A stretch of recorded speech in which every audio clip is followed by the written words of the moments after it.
اول لاعب مصري يحترف في الدوري الانجليزي. الدوري الانجليزي هقول لك انا اول لاعب مصري ده في الثلاثينات. هاني رمزي.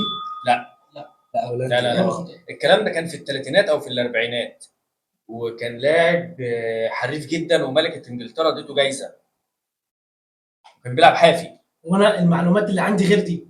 طب قول لو انت عندك اجابه عايز تقولها دوس الاسم. على الجرس وقول. الاسم مش متذكره، بس هي المعلومات اللي انا لا بقولها هو لك لعيب صح. معروف، هو لعيب معروف. اول لاعب يحترف هو في الدوري. ميدو. انا عندي لا انا اشكك في المعلومه دي. لا مش ميدو. لا وهجيب لك معلومه ثانيه. ممكن فريق الاعداد يتلخبط في السؤال ده. ممكن بس مش ميدو. ماشي. طيب نخش في السؤال اللي بعده معانا. وعايز اقول معلومه برضه، اول لاعب مصري كان هيحترف في الدوري الانجليزي بقى حقيقي غير اللاعب اللي انا بقوله ده كان احمد شوبير. كان هيلعب في نادي ايفرتون، الكلام ده سنه 90 بعد كاس العالم. سمعت انا المعلومه دي. والموضوع وقف ان هو كانوا عايزينه يجيب حاجه كده زي تصريح عمل هناك، وعشان يجيب تصريح العمل لازم يتجوز واحده انجليزيه. في الفتره دي كانت القوانين كده.